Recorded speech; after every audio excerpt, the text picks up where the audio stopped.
When people make these kinds of lists, they dramatically think to themselves, what have I got myself into?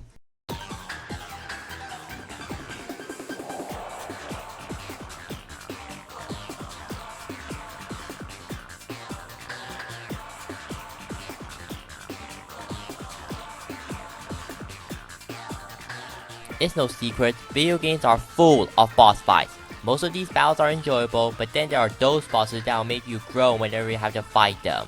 So today, in my first countdown in forever, I'm going to be counting down the 12 bosses that make me feel this way. Whether they're cheap, pathetic, boring, or anything else, none of these bosses are safe from execution.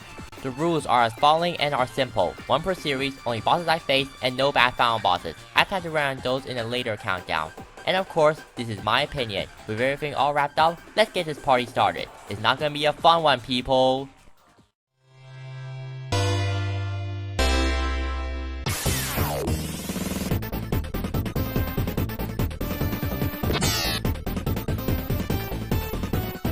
Yeah, you know we're off to a wonderful start when a boss like this is only number 12. I already told you guys why the Hobmobile is a bad boss in both versions of my dumbest boss ideas countdown, but for those who has better things to do than watching those lists, I'll talk about why this is a bad fight regardless of the fact that I talked about it twice in the past. In a nutshell, you don't damage this machine. Instead, all you do is hop from platform to platform while Robotnik launches bombs that can be easily avoided as long as you don't go to the far left and gets caught in the lava flow flowing down the Hobmobile. Basically, all you do in this fight is avoid Robotnik's bomb while they do the dirty job of taking out Robotnik for you. Now, as stupid as this boss sounds, it's still rather annoying to fight against. The platform flowing down the Hobmobile goes more faster than Sonic, so you need to be precise with your jumping, because if you're not careful, you might either fall into the lava or hit one of the bombs lodged inside one of the platforms. And if you accidentally get hit by the ladder, kiss the fire shield you got before this boss goodbye. So, bottom line, a boss this stupid yet annoying does not belong in a great game like Sonic and Knuckles, something we'll see as we reach the next majority of the list.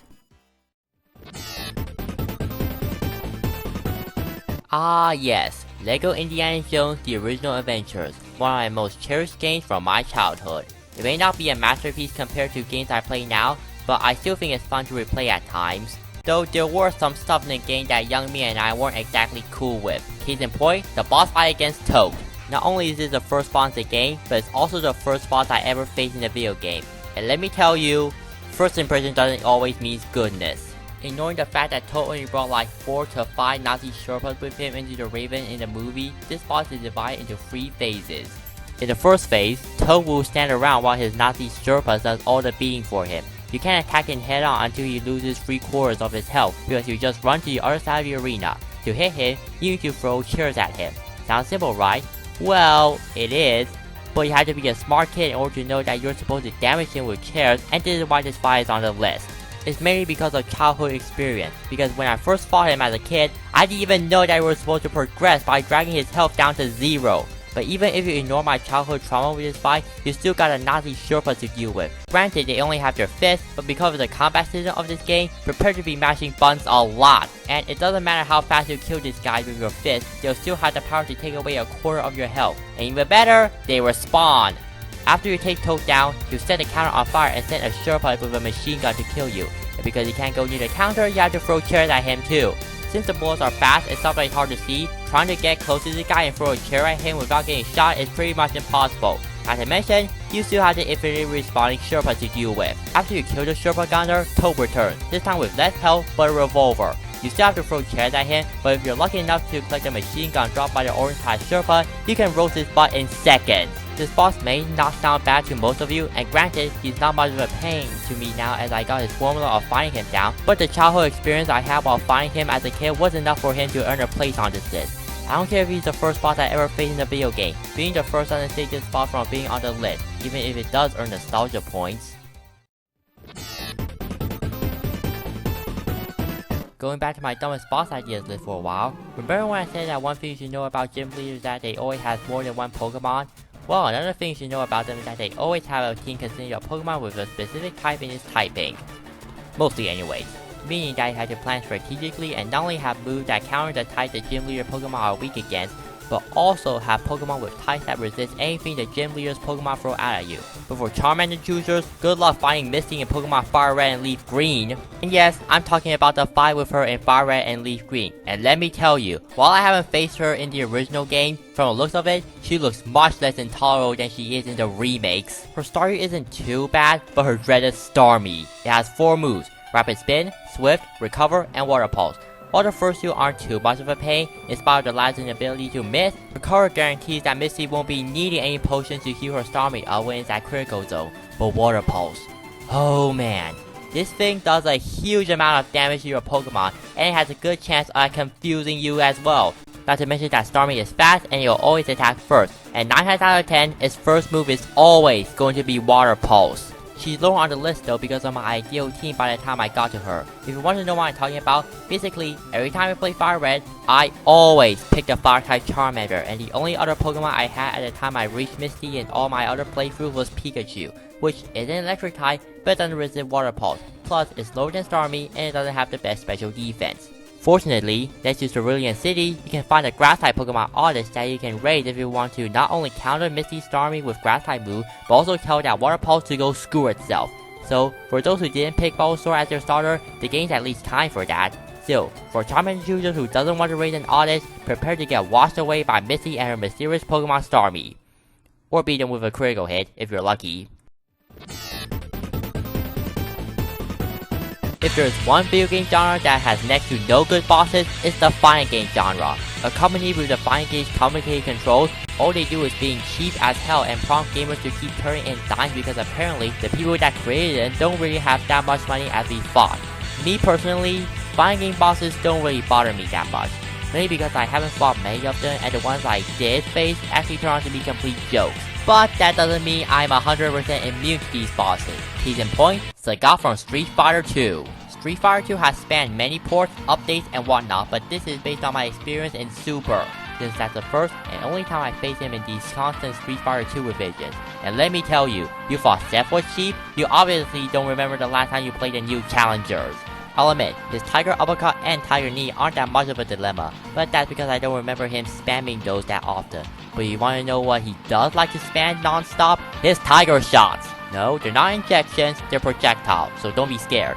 What's so bad about those? Well, like I said before, Sagat shoots these things non-stop. All they do is keep you from getting too close to him. Not only are they fast, but Sagat shoots them either upward or downward. And since he's a CPU opponent in a fighting game, there's no clear pattern to which direction his Tiger Shot will appear next. Meaning this essentially becomes more like a frantic how many projectiles you can dodge challenge as opposed to a fighting match. If I want to dodge fast moving projectiles coming towards me in a video game, I play a shmup. I actually had to weigh out the timer with more health than Sagat in some occasions to win. And to make matters worse, since Sagat says Tiger Shot every time he fires every few seconds, he never shuts up during the fight.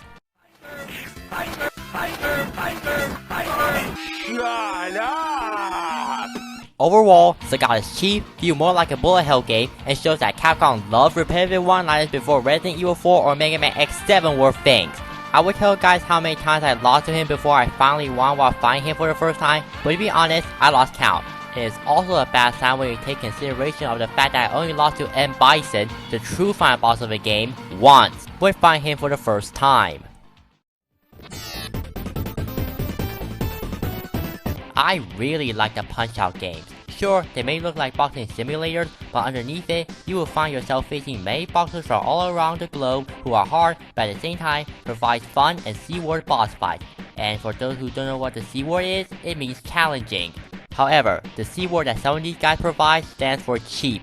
I was going to put one of the NES bosses on here, but then I remembered that Super Macho Man was a boss in the SNES version of Super Punch-Out, and I feel sorry for all the people who are still, or at least once stuck on the world circuit. At first, avoiding his punches aren't too much of a hassle, but after a while, you realize how fast they are, and there's a 50-50 chance that you won't see them coming. And that's just his normal attacks. His special moves make things worse. First, his exercise program. While the C is easy to dodge as they're just free slow uppercuts, the A and B are very fast and will clobber you if you get caught in them. and it doesn't matter how fast you are at dodging things, you still take damage from these punches and hooks unless you have the instincts of Sonic the Hedgehog. You can block the B program at a standstill, but to my knowledge, you can't evade the A program unless you have the speed of Quicksilver. And let's not forget his famous move, his clothesline attack. The first variation of this move has been spinning once, but it's also fast and barely gives you any time to react, and it's overpowered too, but compared to the other variation, which can KO you, it is nothing. Granted, he does give you more time to react, but he spins more than once. While it's easier to evade than exercise program A and B, again, it doesn't matter how fast you are at dodging, there's an even chance you'll be a clothesline punched into oblivion.